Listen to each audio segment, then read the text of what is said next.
Sekarang kita akan belajar contoh-contoh soal gitu ya. Bagaimana saya menyelesaikan persamaan diferensial simultan dengan dua metode yang tadi sudah dijelaskan di awal. Ada metode eliminasi substitusi dan ada metode operator diferensial. Kita akan lihat di contoh berikut. Nah, kita akan coba dengan soal yang pertama. Kita akan menggunakan dulu metode eliminasi substitusi. Nah, eliminasi substitusi ini kita menggunakannya secara bersamaan ya. Jadi setiap orang mungkin caranya akan berbeda. Apakah dia mau pakai eliminasi terus atau gabungan eliminasi substitusi atau substitusi aja. Contohnya dy1 per dx sama dengan y1 min y2 dan dy2 per dx sama dengan y1 plus y2. Nah, ketika kalian lihat di sini, kita tidak bisa menyelesaikan persamaan pertama langsung dapetin y1 y2. Demikian juga menggunakan persamaan 2 saja. Jadi kedua persamaan ini saling berhubungan. Ada dua variabel yang harus kita cari, yaitu berapakah y1, berapakah y2. Y1 dan y2 itu adalah fungsi t. Semuanya adalah fungsi x.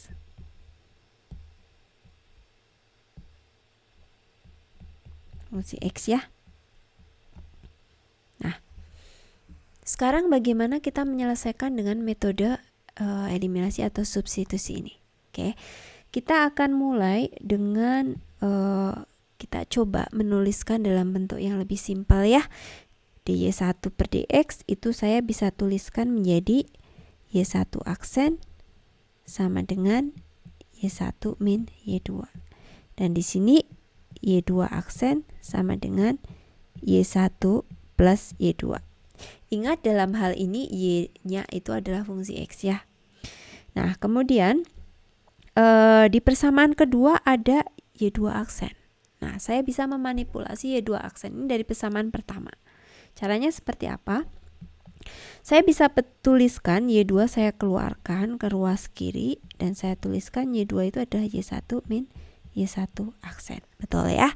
Nah, sekarang jika saya ingin mendapatkan y2 aksen dari persamaan pertama ini ya.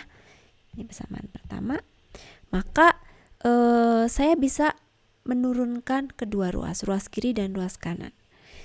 Y2 aksen saya turunkan, maka ruas kanan juga saya turunkan, yaitu y1 aksen minus y1 double aksen. Karena ini di sini sudah y1-nya udah y1 aksen. Jadi kalau diturunkan lagi ada turunan kedua.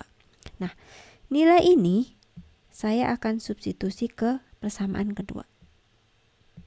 Ya. Sehingga persamaan saya menjadi y1 aksen min y1 double aksen sama dengan y1 plus y2. Ya, dan sekarang saya susun ulang persamaan ini. Y2-nya ini kebetulan kita juga bisa substitusi dari persamaan pertama ini ya. Kalau kita sebut ini adalah supaya gampang menyebut ini persamaan kedua, maka nilai Y2 ini kita juga bisa substitusi dari persamaan pertama. Kita ganti Y2-nya kita ganti dengan Y1 min Y1 aksen. Dan kita bisa susun ulang persamaan ini menjadi Y1 double aksen, saya bawa ke ruas kanan, plus 2y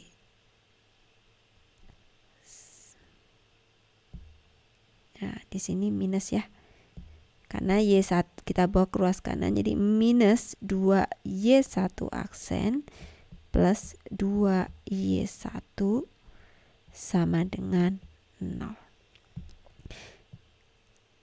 Kalian masih ingat ini persamaan apa? Ya, ini adalah persamaan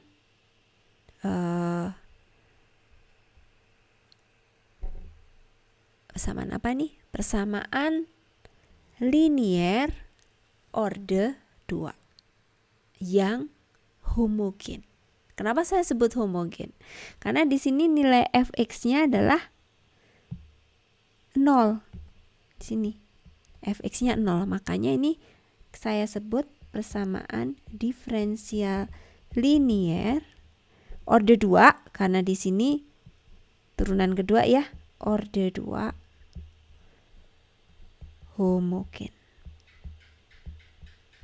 Nah, solusinya bisa dong, sudah tahu ya caranya menyelesaikan ini. Kita coba ya, supaya kalian ingat juga gimana menyelesaikannya. Saya akan membawa ini ke halaman selanjutnya.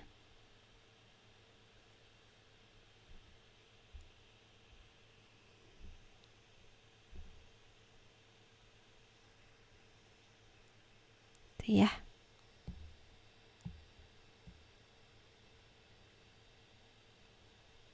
Nah, ini persamaan yang harus kita selesaikan. Masih ingat ketika menyelesaikan persamaan diferensial linear homogen, kalian harus ingat lagi ya, belajar lagi. Saya tulis ingat kembali, belajar kembali. Nah, untuk menyelesaikan ini kita pertama membuatnya menjadi persamaan karakteristik. Jadi lambda 1 kuadrat minus 2 lambda 1 plus 2 sama dengan 0. Ini ada persamaan karakteristiknya. Nah, dari persamaan karakteristik ini kita akan bisa mendapatkan nilai lambdanya. Lambda 1 sama dengan, ya kebetulan ini rumus kuadrat ya, kita bisa tuliskan 2 plus minus akar 4 minus 4AC 8/2. Jadi 1 plus minus I. Nah, ini adalah bentuk persamaan yang imajiner. Gitu ya. Solusinya udah tahu ya, mestinya ya. Sudah harusnya di luar kepala. Jadi solusinya adalah Y1 nanti. Masih ingat? E pangkat. Nah, ini variabel tidak bebasnya apa? Tadi di soal. Kebetulan fungsi X. Jadi E pangkat X C1 sin X plus C2 cos X. Nah, kita udah ketemu solusinya. Gampang ya? Kita udah dapatkan solusi untuk Y1.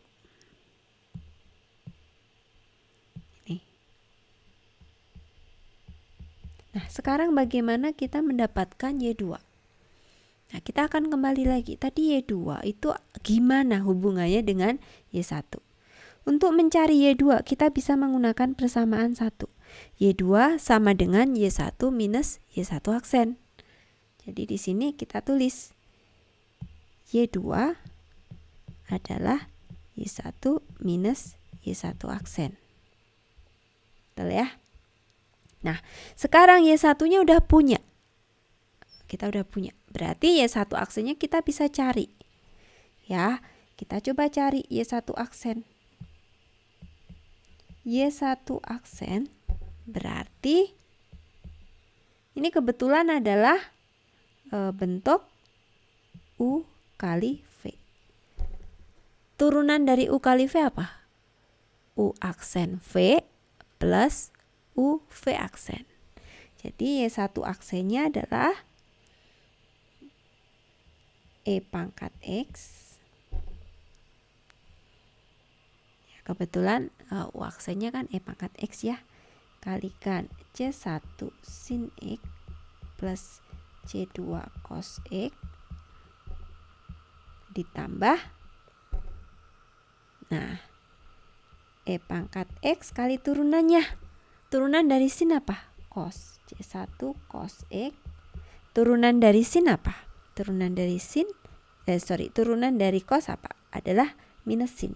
Minus C2 sin X. ya, tidak muat. Kita akan selesaikan di halaman berikutnya. Supaya saya tidak lupa, saya akan kopikan ke belakang.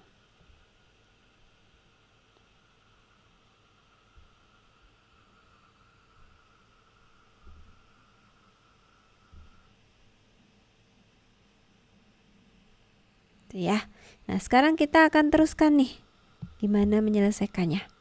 Berarti ini sama dengan kita keluarkan yang sin X dengan sin X, yang cos X dengan cos X. Nah, kebetulan kita bisa tuliskan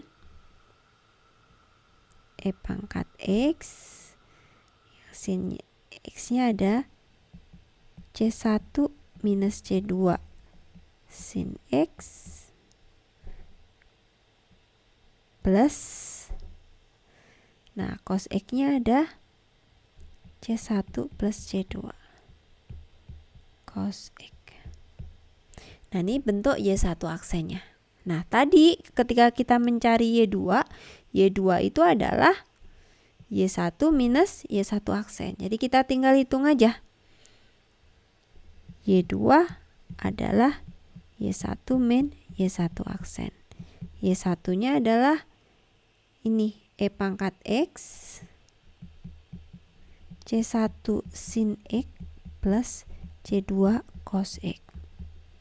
Sedangkan Y1 aksennya adalah ini. Kita tinggal tuliskan E pangkat X C1 min C2 sin X plus C2 plus C1 cos X. Oke ya, kita tinggal sederhanakan dan kita akan mendapatkan berapa Y2-nya. Nah, di sini ada C1 sin X. Di sana ada min C1 sin X-nya hilang. Kemudian berarti di sini adalah